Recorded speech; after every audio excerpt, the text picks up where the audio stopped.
firstly, I just want to say you are a badass woman, because thanks to flipping Zoom, which always is, I'm still not used to it. I feel like you have adapted so quickly to this new way of doing interviews and promoting your film. I mean, how are you finding it all?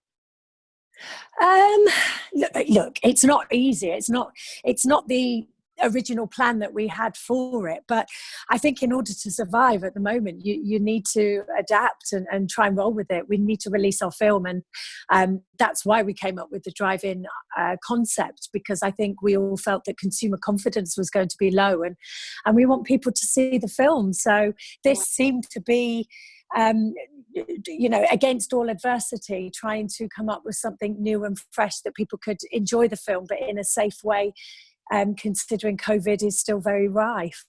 Congratulations as well. It is awesome to see that you're not only in this film, acting in it, which we're also used to seeing you do, and we know you can do with your eyes shut, but you also took on the responsibility of co-producing it.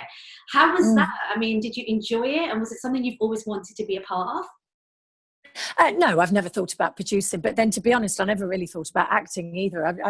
I've kind of just fallen into it every step of the way. But I have really enjoyed producing. I've really enjoyed the fact that the responsibility is partly on my head to push the project along, and I love people, and a lot of producing is managing and overcoming problems, managing people and overcoming problems, which are two things that I really enjoy.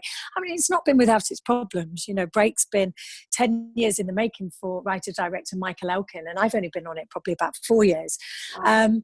But, we've had lots of things to overcome, and now we're trying to release in the middle of a pandemic. That this is why independent films are so very important for everybody to experience and watch, because you don't have the big budget behind it. You don't necessarily have everybody screaming and shouting. So it is literally about people that love film to sit their asses down, watch it, and there's a great narrative, there's great characters. And you lot, I don't know how you did it on such a small budget, but you really rinsed that budget and got a lot of people involved and took it to 2 different locations. Well, I just think the studio films have just got a lot more money behind them, so they're in a position where they can push their release back another year and wait for everything to die down. We're just not in that position. We've got a responsibility to our investors to make the money back. So we pushed it back from April to now, but we just can't push it anymore. And we're tied into our home end, which is at the end of August. And we needed to kind of work with other partners on the project to get the maximum exposure. I mean, we'd love to push it to next year. We'd love to do the safe option, but here we are and we're making the most of it. Are you proud of it? The first time you watched it, did you feel like, yes, we did what we wanted to do? Do you know what? I'd really love to be able to say yes, because there's a lot of blood, sweat and tears that has gone into this film, but I think every time you almost kind of get to that point, there's another massive hurdle to overcome.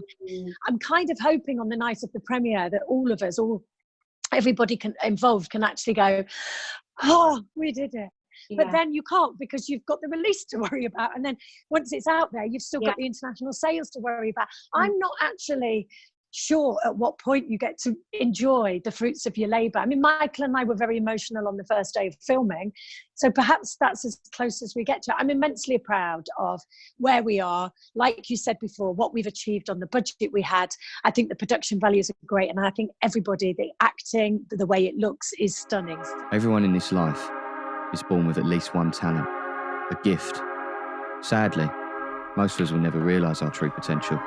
Either we're too poor, we were born on the wrong side of the tracks, or maybe we're just unlucky. But the truth is, the only thing holding us back is ourselves. You're dealing Class A, boy, and for what? A week, right? Yeah, straight as. Good luck. Had the old bill turn the house upside down. You owe me. This is just interest. You still owe $5,000. You owe me $5,000 plus 10%, And I'll give you 11 days to pay me back.